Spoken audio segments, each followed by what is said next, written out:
Hi guys, welcome back my YouTube channel. So कैसे आप सभी? आई होप आप सभी ठीक होंगे और मैं भी एकदम बढ़िया। सो आप सभी को रामनवमी की हार्दिक शुभकामनाएं। तो यहाँ पे हो रहा है हमारा नाश्ता। रास्ते में आज है पोहा और आज हम ना सोचा कुछ हेल्दी भी खा ले, तो आज हमने पपीता भी खाया। पपीता भी कट किया हुआ है, टेस्टी लगता है भाई। ये बहुत मीठा है, बहुत मीठा। ये देखिए, आम जैसा लग रहा है।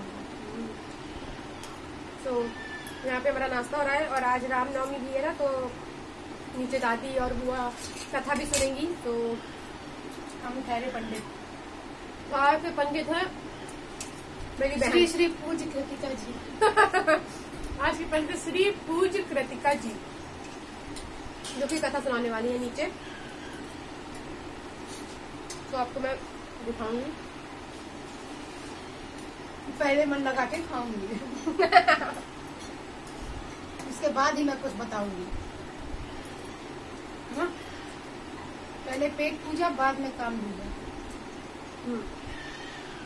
आज तो बहुत अच्छा जुलूस भी बनता है, कभी देख नहीं पाते हैं ना। बहुत बढ़िया बढ़िया खाने को मिलता है। आज इसको बस खाने की बड़ी रहती है। यहाँ खाने को मिलता है, यहाँ खाने को मिलता है।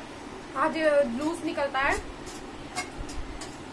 घर में कितना भी कुछ खा लो, पर जब आप जुलूस में जाओ करो ना, साइड साइड में जब मिलता है ना, वेज पुलाव मिल रहा है, कहीं कुछ मिल रहा है, तो वो बढ़िया टेस्टी लगता है। चलेंगे ना तो बढ़िया में खाना ना बनाओ आज। खाना तो क्या, पूजा है तो सब कुछ बनेगा ही। आज हमारे घर में पूजा है, राम जी का जन्म होगा आज। सोच रहे होंगे पूजा है। तो सुबह नाश्ता कर लेते हैं, अब हमें थोड़ी व्रत रहना है। व्रत थोड़ी रह जाता है, बर्थडे मनाया जाता है तो सुबह से भूखा रह जाता है क्या? ये भी गाइस ठीक है। तो किसके किसके घर में रामनवमी पर पूजा होती है, प्लीज कमेंट में बताइएगा जरूर। सो यहाँ पे स्टार्ट हो गई थी पूजा की तैयारियां करना शुरू। तो दीदी यहाँ पे बना रही नवग्रह, क्योंकि मम्मी ने बोला था कि नवग्रह के बिना पूजा मतलब कि संपन्न नहीं होती है, तो बना लेना। तो यहाँ पे दीदी बना रही थी फ़ोन से देख करके, क्योंकि उसको पता नहीं था। और ये देखिए यहाँ पे बन चुका था और सारे पूरे सब कुछ चौक भी दीदी ने पूर दी थी। ये देखिए कितने प्यारे से लग रहे हैं नवग्रह। और सब सारे हमने भगवान जी भी अपने बैठा दिए थे और कलश भी बना लिया, सारी तैयारियां हो गई थी। देन यहाँ पे प्रसाद में मैं ना तुलसी की पत्ती डाली थी, क्योंकि दीदी ने बोला कि तुलसी की पत्ती के बिना कान्हा जी को भोग नहीं लगता है। तो वही मैं ये प्रसाद में डाल रही थी। और चंदमृत भी है। मैं ना पंचमृत को चंदमृत ही बोलती हूँ, बचपन से ही बोलती आ रही हूँ, पता नहीं क्यों। इसको पंचमृत बोलते हैं, क्योंकि इसमें 5 तरह के मेवे रहते हैं, बट मैं चंदमृत बोलती हूँ। भाई बचपन आज तक नहीं गया, छोड़िए। तो यहाँ पे मैंने तुलसी पत्ता डाल दिया था और अब इसको ढक के रख दिया है। और यहाँ पे मेरी दादी बैठ चुकी है पूजा में, उनकी हो रही है पूजा। और ये देखिए यहाँ पे ना दीदी जो है वो बता रही थी कि देखो बुक में भी लिखा हुआ है कि नवग्रह कैसे बनाते हैं। हमने फालतू फ़ोन से देख के बनाया। मैंने कहा चलो कोई ना। तो ये देखिए बस यहाँ पे पूजा स्टार्ट हो गई थी। देन मेरी दादी ने सबसे पहले सालिग्राम जी को नहलाया, उसके बाद उनको अच्छे से पोंछ ओछ के रख दिया उनके सिंहासन में। देन उनकी पूजा वूजा करी। यहाँ पे मैंने दादी को बोला, मैंने कहा यार पल्ला डाल लो सर में। कहती हाँ हाँ भूल जाती हैं वो।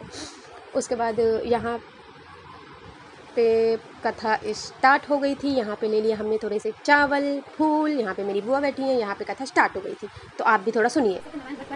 उसी समय व्यापार के लिए अनेक प्रकार की पुष्कला धनराशि से संपन्न एक साधु वहां आया। भद्रशिला नदी के तट पर नावों को स्थापित कर राजा के समीप गया और राजा को उस व्रत में। देन यहाँ पे हुई आरती। दादी क्योंकि मतलब मैंने उनसे कहा कि आप बैठे बैठे कर लो आरती, आप उठ नहीं पा रहे हो तो बैठे बैठे कर रही थी आरती और हम सब खड़े हुए थे। तो यहाँ पे हमारी आरती भी हुई। देन दादी ने किया हमारी हवन। और ये देखिए कितना अच्छा सा लग रहा है भाई, ये देखिए। गोत्र ले लो, अमुक नाम है अपना नाम समतीका कृतश्च श्री सत्यनारायण व्रत करताने संगार्थ सिद्धार्थे यथोपस्थिति सामग्र ग्रीव्य होम्यो करेशिय। संकल्प जल छोड़िए और लाइए दीजिए। हो गया। और यहाँ पे पूजा वूजा हो गई थी, तो मैं लगा थी अब प्रसाद सबको देने के लिए, क्योंकि बाहर सब लोग बैठे थे। तो सोचा चलो सबको प्रसाद दे देंगे। तो यहाँ पे मैं बैठ गई थी भाई ये प्रसाद का काम अपने कंधों पे ले करके। तो यहाँ पे मैं वही लगा रही थी प्रसाद। और देन प्रसाद सार सब कुछ दे करके हम अब बैठ गए थे खाना खाने। तो ये देखिए खाने में कितना कुछ है, इसको तो सब्र ही नहीं हो रहा है। तो यहाँ पे सलाद, सब्जी, पूड़ी, रायता सब कुछ है भाई। रायता तो फेवरेट है। तो ये देखिए पानी वानी रख के सब कुछ। और यहाँ दादी हमारी थोड़ा सा इमोशनल हो गई भैया को शादी के लिए करके। तो चलिए अब मिलते हैं आपको नेक्स्ट व्लॉग में, तब तक के लिए बाय।